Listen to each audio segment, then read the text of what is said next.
Hi, welcome to our channel of IGNOU Audiobooks. Indira Gandhi National Open University, School of Continuing Education, Certificate Programs, Certificate in Rural Development, CRD, MRD-101, Rural Development Indian Context, Block-1, Rural Society and Economy, Unit-5, Rural Poverty. 5.0, Objectives. After studying the unit, you should be able to define different concepts of poverty, describe the Millennium Development Goals, describe and apply the measures of poverty, explain the incidence and distribution of the rural poor in India, outline the profile of the rural poor, describe the strategies for poverty alleviation, and describe implementation, monitoring and evaluation of the poverty alleviation programs. 5.1 Introduction. Eradication of poverty has been one of the guiding principles of the planning process. In our country, improvements in the living standards of people and the provision of a decent standard of living have been prominent objectives of the successive 5-year plans. Identification of the poor and initiation of specific programs that address differential needs of people steeped in poverty have been the distinguishing features of all the 5-year plans. The multidimensional nature of poverty in India has been increasingly recognized over time, and the issue of poverty has also become a global concern, especially since the last decade of the 20th century. This unit introduces you to the concept of poverty and discusses the various ways of measuring poverty, the profile of the poor and the strategy adopted for poverty eradication in our country. The unit contains a brief description of the poverty in the global context. The definition of poverty not only covers the income or consumption measure of poverty but also encompasses other deprivations that the poor generally suffer from. The Millennium Development Goals adopted by the United Nations member countries in October 2000 incorporate some of these concerns. The national governments have defined poverty keeping in view the conditions obtaining in their respective countries. India was one of the first countries in the world to estimate people living below a clearly defined poverty line, as over 75% of the poor in India reside in rural areas. This unit is devoted exclusively to the analysis of rural poverty in India. 5.2 Poverty in the global context. In every country there are groups of people who are categorized as poor in comparison to other groups. The discourse on poverty, however, relates to absolute levels of poverty. Most countries have defined a level of income or consumption which is necessary for a standard of living that is socially accepted as adequate. Countries have different notions of a decent standard of living. In such a situation, the need for a common definition of poverty to facilitate inter-country comparisons becomes necessary. The World Bank has estimated poverty based on purchasing power parity. PPP.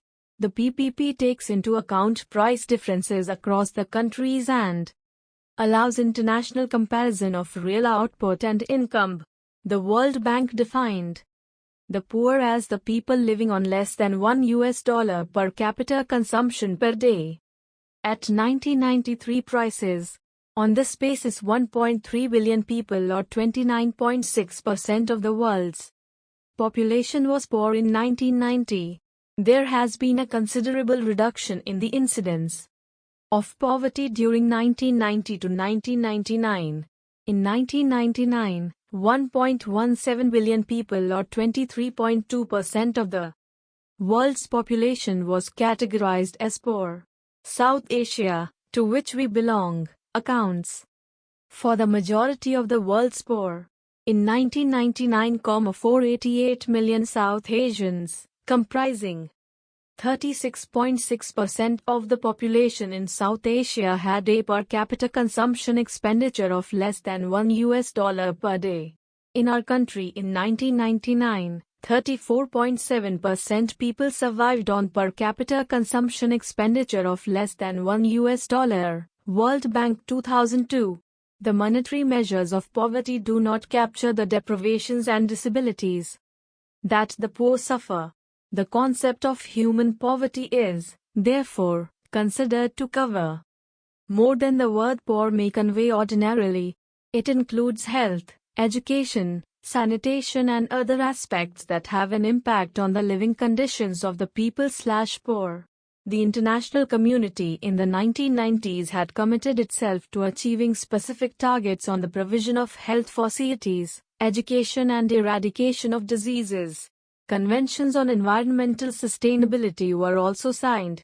In October 2000, the heads of governments of the United Nations member countries committed themselves to eradicate poverty, promote human dignity and equality and achieve peace, democracy and environmental sustainability. The world community committed itself to achieve 8 goals. These are known as the Millennium Development Goals, MDG. Each goal has specific targets and has to be achieved by the year 2015. The MDGs are to eradicate extreme poverty and hunger, achieve universal primary education, promote gender equality and empower women, reduce child mortality, improve maternal health, combat HIV/AIDS, malaria and other diseases, ensure environmental sustainability, and ensure global partnership for development. As a part of the global agreement, the developed countries have agreed to reduce debt and increase aid, trade and technology transfers to the poor countries so that the MDGs could be achieved.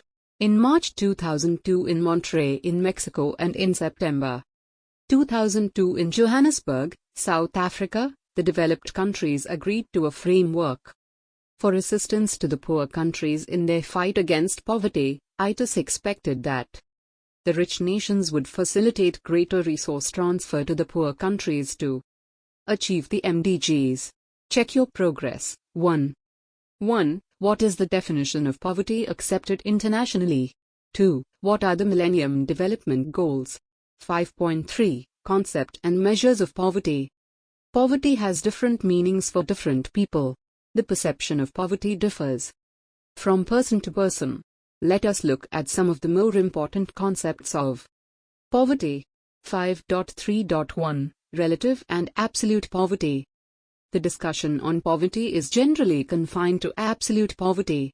Absolute poverty is measured against a predetermined level of living that families should be able to afford. Consumption of food, grains, vegetables, milk products and other items that are necessary for a healthy living and access to other non-food items are included in the absolute minimum consumption basket. These standards are then converted into monetary units and defined as the poverty line. People with consumption expenditure below this threshold are considered poor. The relative position of a person or household does not matter. The $1 consumption expenditure per capita in PPP dollars is an absolute poverty line accepted internationally. In our country, the Planning Commission works out poverty lines for urban and rural areas respectively every year. Relative poverty considers the overall income distribution and the position of a household within that distribution. The relative position of one group of people is compared with another group. The concept of relative poverty can be extended to other countries as well. In fact, in one of the first studies of poverty in India, Dadar Bhai Noroji in his book Poverty and Un-British Rule in India published in 1871, indicated that India was a very poor country in comparison with Britain. United States of America had a per capita income of as $35,060 in 2003.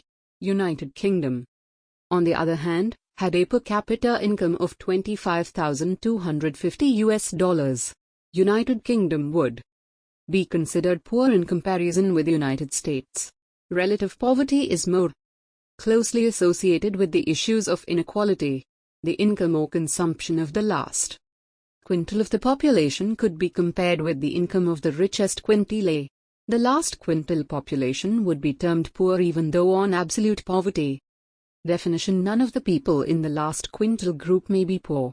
Per capita income of a country could also be used to identify the poor. Persons with per capita incomes of half the country's per capita income could be termed as poor even though they may be in a position to afford the minimum basket of goods and services that may represent the poverty line. This again reflects concerns of equality. Relative poverty is thus different from absolute poverty, which looks more at a household's consumption or income available for it to meet its minimum consumption needs. 5.3.2 The dimensions of poverty. Income or consumption is one of the main determinants of poverty, which, however, is related to factors other than income or consumption. People who have low incomes or consumption suffer from other middle deprivations as well, which affect their well-being. The health status of the poor, their poor nutrition, illiteracy, social exclusion, vulnerability and lack of opportunities to develop their abilities all form parts of the broader picture/meaning of poverty. Without these basic amenities, people's ability to participate in the economic process and contribute to their own well-being and the welfare of the society is adversely affected. Studies show that the poor are more prone to diseases, which adversely affect their earning capacity. Lack of education compels people to take up low-paid menial jobs. The poor, therefore, get caught in a vicious cycle. As they are poor, they cannot afford health care when they fall ill. And when they fall ill, they cannot work. Their incomes go down and their poverty becomes deeper.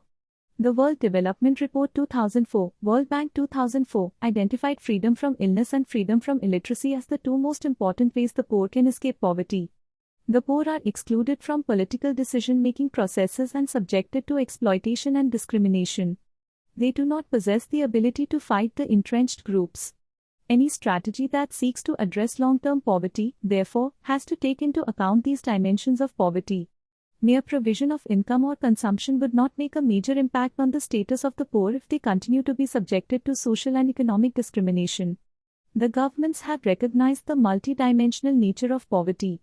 The Millennium Development Goals discussed in Section 5.2 reflect different dimensions of poverty. In India, the state governments and the central government have stepped up substantially the allocations for the provision of health, education and other facilities to the poor. Role of education in promoting the welfare of the poor has been recognized by enacting the right to education as a fundamental right in our country. The Sarva Shiksha Abhiyan launched in the year 200 is a pointer that other dimensions of poverty are considered as important as the monetary measures of poverty. 5.3.3 Vulnerability and poverty. Vulnerability refers to the possibility that a person or a family that may be non-poor today could fall into the trap of poverty in future. Even within the groups of poor people, persons who may only be marginally poor may fall into chronic poverty. The concept of vulnerability can be analyzed at different levels. It could be studied at the level of single households. Also, the analysis could be area-specific or extended to the national and international levels.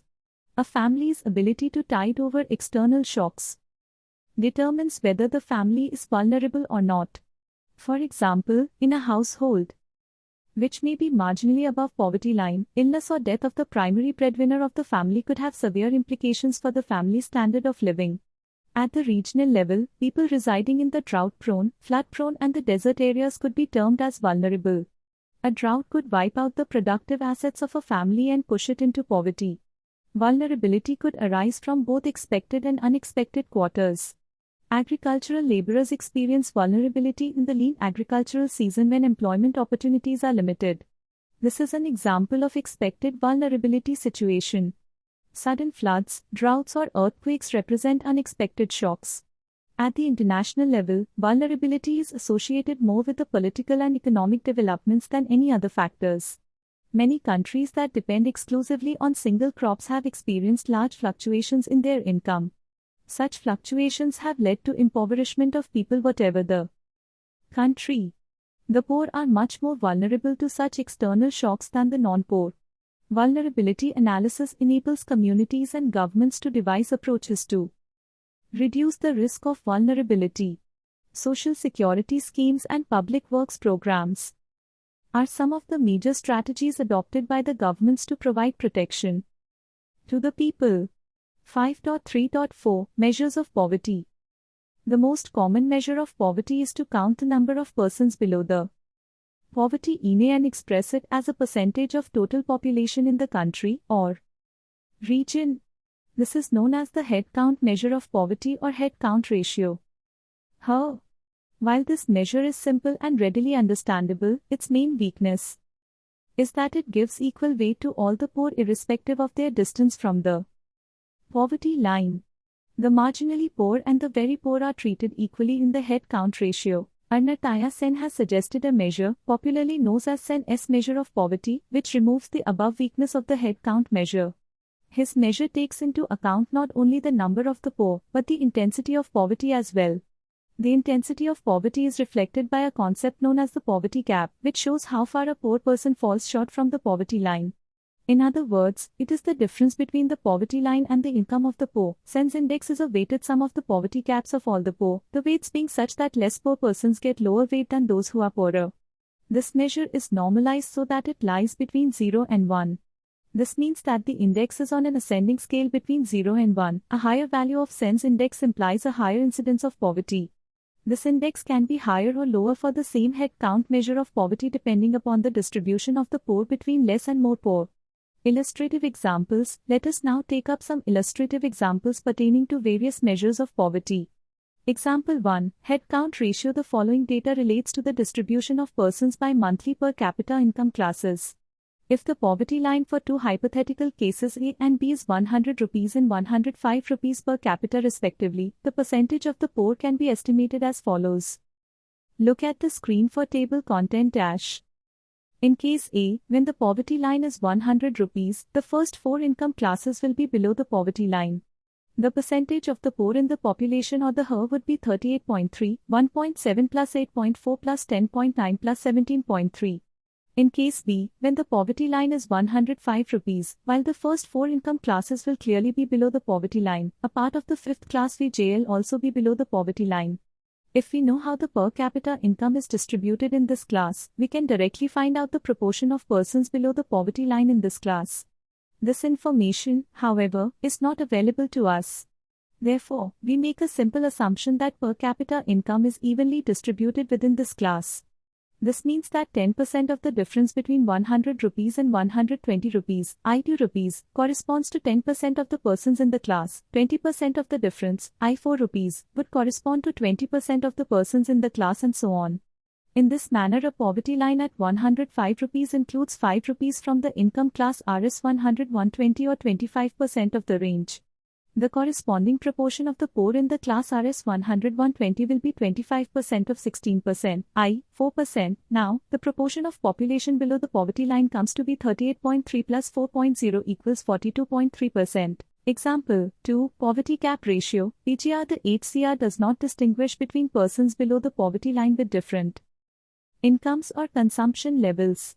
In a situation where consumption of every person below the poverty line increases but still remains below the poverty line, the HCR would not register any change even though the income/consumption of the poor has improved. This can be captured by the poverty gap ratio, PGR, which reflects the depth of poverty. PGR can be obtained by multiplying income gap ratio, IGR, by the HCR. Income gap ratio is the average distance of the people below the poverty line expressed as a percentage of the poverty line. It indicates the depth of poverty. In the above example, we do not have any information about the per capita income of each individual under different income classes. We could take the midpoint of the class interval as the average income of that class and compute the average income of people below poverty line. If we take the poverty line as 105, the average income of people below the poverty line would be 20 rupees by 1.7 plus R apostrophe S.50 x 8.4 plus Rs.70 by 10.9 plus 90 rupees by 17.3 plus R apostrophe S.I02.5 by 4 divided 42.3 equals 75 rupees and 27 paise. Look at the screen for table content. The IGR would, therefore, be 28.31%. If we multiply this by the HER of 42.3%, we would get the poverty gap ratio, PGR, which would be 11.98%. This indicates that on average, incomes of the persons below the poverty line would have to be increased by 11.98% if they have to move out of poverty. Example 3. SENS Index. The PGR also does not fully reflect the severity of poverty. This is best captured by SENS Index. For simplicity, let us consider a society with only 6 persons with monthly income as given in column I below. It may be pointed out that we will not actually derive SENS Index but only point out its relevance through this example. Look at the screen for table content. It can be easily seen that if the poverty line is 100 rupees, 3 persons or 50% of the population will be below the poverty line. But from column 2 one finds that the gap between the poverty line and the income of each of the 3 poor persons is widely different, which reflects the relative intensity of poverty experienced by them. It is this difference that SENS Index attempts to incorporate in the measure of poverty. It is done by simply not treating all the 3 persons as equal, but rather by giving more weight to the poverty of the person who is the poorest and the least to the one who is only marginally poor. Thus, in our example, the poorest person has a weight of 3 and the least poor of 1, column 3. Now multiplying the poverty gap with the weight, one obtains the weighted poverty gap. In our example, the sum of weighted poverty gaps is 140. If we were now to change the income of the poorest person from 70 rupees to 60 rupees, the head count measure will still show that 50% of the population is below the poverty line, but SENS Index will change. The poverty gap for the poorest person will increase from 30 to 40 and the weighted poverty gap from 90 to 120. The sum of weighted poverty gaps for the 3 persons will correspondingly rise to 170. Thus, contrary to the head count measure, SENS measure will indicate an increase in poverty. 5.4 Estimation of poverty in India. In the previous section, you studied the various measures of poverty. Let us now look at the estimates of poverty that are made in our country. 5.4.1 Estimation of poverty. Planning Commission estimates the incidence of poverty based on National Sample Survey Organizations (NSSOs) consumer expenditure surveys. The NSSO has been conducting yearly surveys on different themes since 1951-52. Close to 130,000 sample households are surveyed every year. A consumer expendin e-schedule to obtain time series data on consumer expenditure is canvassed every year for around 25,000 households out of the total households surveyed. This is referred to as thin sample.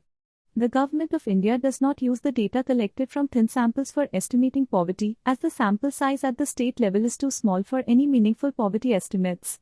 Beginning 1973-74, however, every 5 years detailed consumer expenditure schedule is canvassed for all the 30,000 sample households. The Planning Commission brings out data on the proportion of population below the poverty line and also the depth and severity of poverty based on the consumption expenditure reported in these quinquennial surveys. Estimation of poverty has evolved over the years. Refinements in estimation procedures have been made. The task force set up by the government in 1979 defined poverty line as per capita expenditure level, which provides average daily calorie requirement of 2,400 kilocalories in rural areas and 2,100 kilocalories in urban areas. These requirements were based on age and sex-specific calorie and nutritional requirements worked out by the Indian Council of Medical Research. There is some provision for non-food expenditure as well. Health, education and other facilities are treated as public goods to be provided by the state. The poverty line does not provide for expenditure on these services. The monetary equivalent of the poverty line consumption basket was worked out by using the 28th round, 1973-74 NSSO data relating to household consumption expenditure. And 49 rupees and 9 paise per capita per month in rural areas and 56 rupees and 64 paise per capita per month in urban areas were defined as the poverty line in 1973-74. 2 important steps in estimating incidence of poverty are: 1. The identification of the basket of goods and services that constitute the minimum consumption to be above poverty, and then 2. The computation of the cost of this food basket at current market prices. the per capita consumption in money terms that would allow a person to access the basket of goods and services that is defined as minimum requirement, constitutes the poverty line. The task force used a uniform poverty line for all the states. The Planning Commission also felt the need to adjust NSSO consumption distribution to bring it in line with consumption estimates obtained from National Accounts of Statistics, NAS, released by Central Statistical Organization, CSO. Many economists regarded the task force methodology as inappropriate and misleading. Also, the adjustment procedure, the choice of price deflators and application of the same poverty line for all the states was specifically questioned. In September 1989, the Planning Commission constituted an expert group to examine the methodology used for estimating the extent of poverty and to redefine the poverty line. The group submitted its report in 1993, Planning Commission 1993.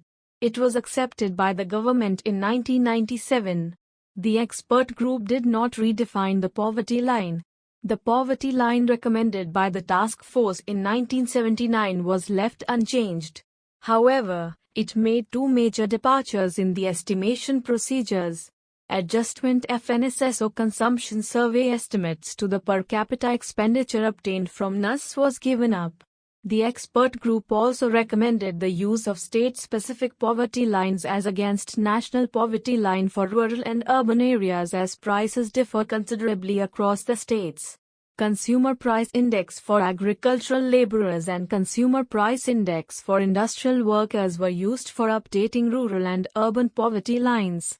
The incidence, depth and severity of poverty based on expert group recommendations were estimated for earlier quinquennial surveys as well. The basket of goods and services that constitute the poverty line in our country is very limited. Our poverty line is one of the most narrowly defined poverty lines. Studies show that many households regress back into poverty because of the expenditure that they have to incur on health facilities. The definition of poverty line, therefore, requires modification as the present poverty line expenditure barely takes care of the survival needs of the population.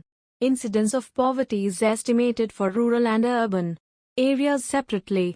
Incidence of poverty among vulnerable groups such as the scheduled castes and the scheduled tribes is also calculated state-wise with rural-urban breakup. The Government of India does not release gender disaggregated data on incidence of poverty, though many researchers have used the survey data to work out estimates of poverty among female-headed households. 5.4.2 Incidence of poverty in India. The first attempts at estimating poverty in India were made by a working group set up by the Planning Commission, which quantified the minimum food and non-food consumption expenditure necessary for healthy living in 1962. Dandekar and Rath in their pioneering study of poverty in India in 1971 estimated per capita expenditure of Rs. 15 per month in rural areas at 1960-61 prices as the poverty line. As mentioned earlier, the Government of India adopted expert group methodology for estimating poverty in 1997. This methodology was adopted by Osler et al.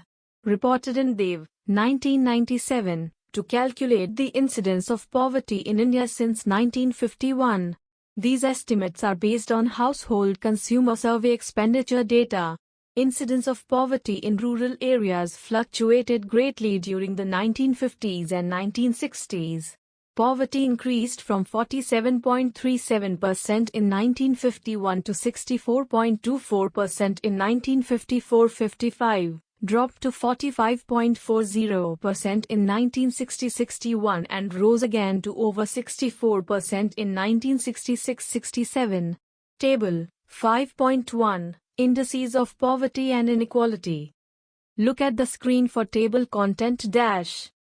The official estimates of poverty are available from 1973-74.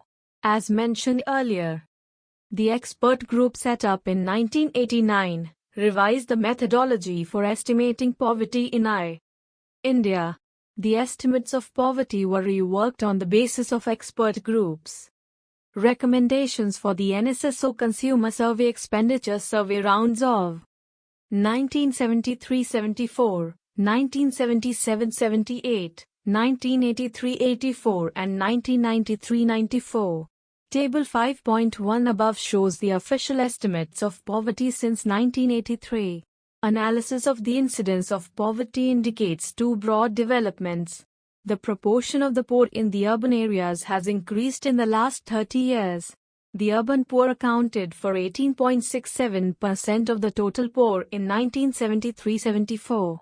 This proportion had increased to 25.7% in 1999 to 2000. This indicates that people have been migrating from rural areas to the urban areas in search of employment opportunities. They are forced to reside in urban slums under inhuman conditions. Secondly, though the proportion of rural poverty has marginally declined, the rural poverty is increasingly getting concentrated in the central and the eastern parts of the country. The states of Bihar, including Jharkhand, Uttar Pradesh, Madhya Pradesh, including Chhattisgarh, West Bengal and Orissa accounted for 54.27% of the rural poor. In 1973-74, this proportion has gone up to 68.81% in 1999 to 2000. Rural poverty has declined rapidly in Andhra Pradesh, Haryana, Gujarat, Punjab, Kerala, Rajasthan and Tamil Nadu. The distribution of the rural poor across the states is indicated in bar chart I.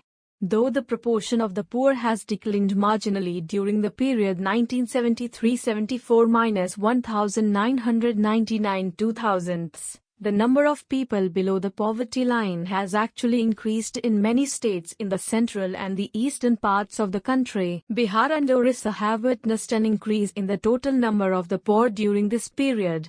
In Madhya Pradesh, 23.1 million people were identified as poor in 1973-74, but this number fell to 21.7 million in 1999 to 2000. The above chart provides information on the decline in the incidence of poverty for major states during the period 1993 to 2000. Bar chart 1. Look at the screen for table content. The analysis of the incidence of poverty even at the state level does not reveal the complete picture of rural poverty in India. Even in the states, which have experienced significant reduction in poverty over the last 30 years, there are areas and regions which are extremely poor. Maharashtra, which is considered one of the most developed states in the country, has pockets of extreme poverty in Vidarbha and Marathwada areas. On the other hand, in the poorer states like Madhya Pradesh and Uttar Pradesh, there are regions which are fairly well developed. The analysis of poverty has to be carried out at the sub-state levels for formulating an effective poverty alleviation strategy. The states, which have shown significant decline in poverty, have followed different approaches to poverty alleviation. In Punjab and Haryana, rapid agricultural growth has contributed to poverty reduction. In Kerala, investment in human development has enabled the population to move out of poverty. Effective public distribution systems in Andhra Pradesh and Tamil Nadu are considered central to the performance of these states in poverty reduction. 5.4.3 Recent poverty debate in India. The concept and the measurement of poverty in India have been widely researched and commented upon. The present debate centers on the estimation of price deflators, reference period for survey and also the very basis of the poverty line. Growth of over 3% per annum in per capita income during 1990s and increasing divergence in the per capita expenditure reflected in NSSO schedules and the National Accounts System have been cited to point out that NSSO consumer expenditure surveys underestimate consumption expenditure. As a result, the incidence of poverty is said to be overestimated. On the other hand, a fierce debate on the incidence of poverty took place after the Planning Commission released the official estimates of poverty for 1999 to 2000.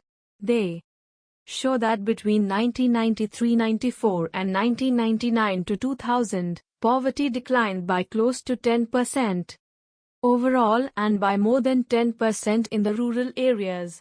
Many scholars have questioned the comparability of the 1993-94 and 1999 to 2000 estimates because of the changes in the method of data collection.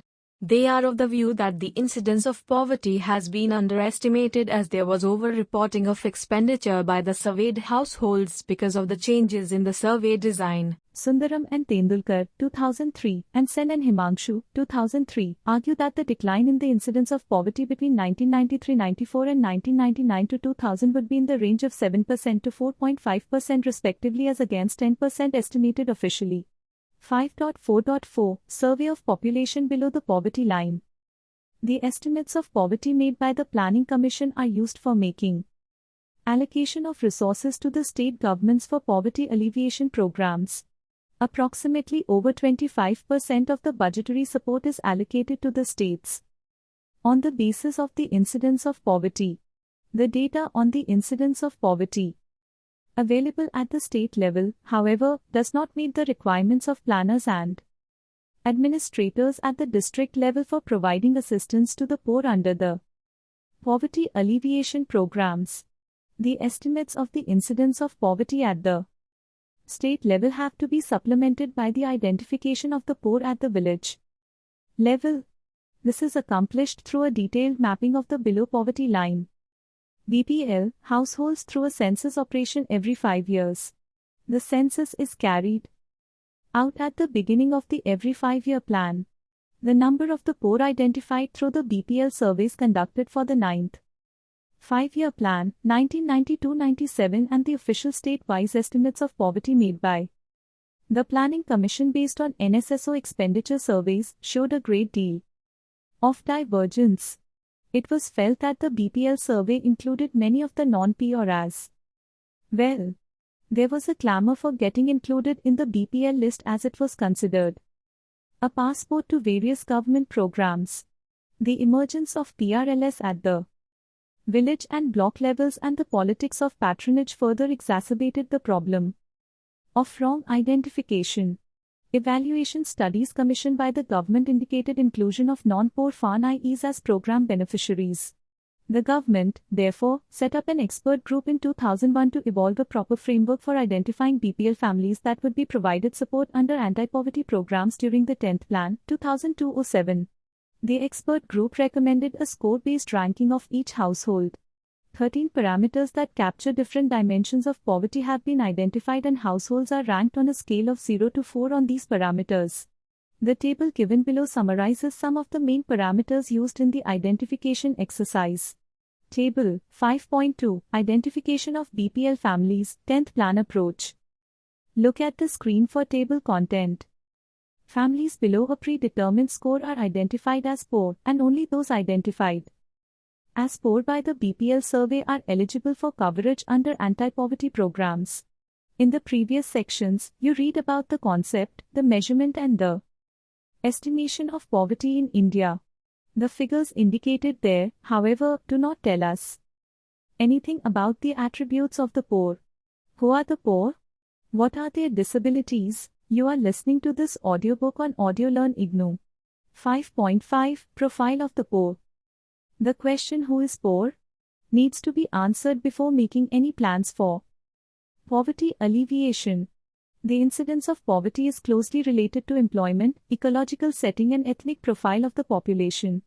The availability of employment determines to a large extent whether a person would be poor or non-poor. In Indian context, however, this relationship does not hold true. The data on unemployment shows that unemployment rate in the country on the usual principal and subsidiary status (UPSS) basis is only about 2%. Even on the current daily status basis, which captures unemployment and underemployment much better than the UPSS, unemployment rate was only 7.3% in 1999 to 2000. The incidence of poverty, the other hand, in the rural areas during the same period was 27.09%. It is Obvious that people who are otherwise employed are also not in a position to provide for the minimum basket of foods and services that represents the poverty line. The box below identifies groups that are more likely to be poor. Box 1. Landless or marginal farmers cultivating low-value products, mostly for family subsistence. Self-employed artisans, service rendering people catering to low income customers, markets. Women-headed households and groups with large families but limited assets and earning opportunities. People with limited skills and education engaging in seasonal casual work. Socially excluded, depressed groups, for example lower castes, tribals, nomads, etc., victims of the side effects of development of infrastructure and other changes which disintegrated their past sustenance strategies, for example people affected by breakdown of traditional occupations, collective sustenance systems, etc. Where do the poor live? Under this category, closely related to the above in some cases, of people 1 can include the following: urban slums, peripheries of towns. Fragile, low productivity, high risk, isolated areas such as deserts, mountains, small islands, etc., poor, backward and underdeveloped administrative units, for example provinces, districts, etc., in the countries where due to several natural, socio-political and economic reasons, the pattern and the pace of development have failed to keep up with the rest of the country. These areas lack in both social sector facilities and the earning opportunities. In several of such areas, rich natural resources exist and are extracted for the mainstream economy with little gains for the locals. In such situations, migration is one option people choose to sustain their families. Poorly governed and politically invisible areas also fall under this category. The incidence of poverty is greater in certain communities in India. Scheduled tribes, who reside in the more fragile areas of the country, exhibit higher incidence of poverty. The other social indicators of health, education and related facilities are also very poor in these areas. Even though tribals may have access to land, the poor quality of land contributes to their poverty. Scheduled castes who are dispersed across the country also show a higher incidence of poverty. Most of the agricultural laborers in the country are landless scheduled castes. Their educational and skills levels are also limited. As a result, they show higher incidence of poverty than the general population. The table below provides information on the incidence of poverty among the SCs, STs. Table 5.3 Poverty by social groups. Look at the screen for table content. 5.6 Strategy for poverty alleviation. The anti-poverty strategy adopted by the country has three broad components. The role of economic growth in the alleviation of poverty has been important. Growth in the sectors which provide avenues of livelihood to the rural poor is critical.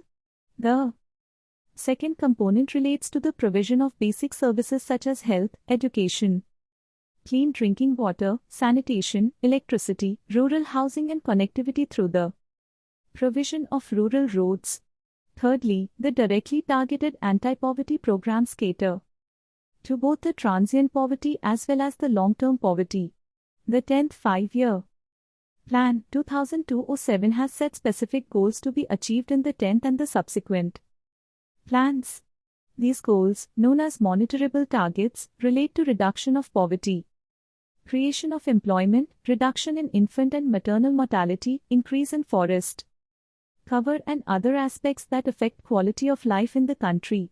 In your course MRD-101, Rural Development, Indian Context, you will read about the poverty alleviation programs, programs for self and wage employment and social security, programs which provide basic infrastructure in rural areas and schemes that seek to conserve natural resources and our environment. All these programs are bound to make an impact on rural poverty, provided they are implemented. Effective 5.7 Implementation, Monitoring and Evaluation of the Poverty Alleviation Programs.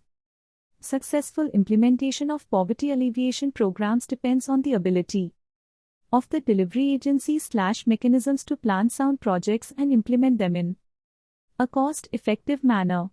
The commitment of the officials dealing with the poverty alleviation programs, their motivation and integrity have been highlighted as one of the prerequisites for the successful implementation of anti-poverty programs by the government. The reform in governance structures to make governance more responsive and people-friendly has emerged as one of the key aspects in the development debate. District Rural Development Agencies, DRDA, were created in the 1980s to implement the Integrated Rural Development Program, IRDP, and wage employment programs. However, many shortcomings were noticed in the implementation of the schemes for economic and social development. Lack of people's participation and a top-down approach to local problems were identified as the major drawbacks in the process of program implementation.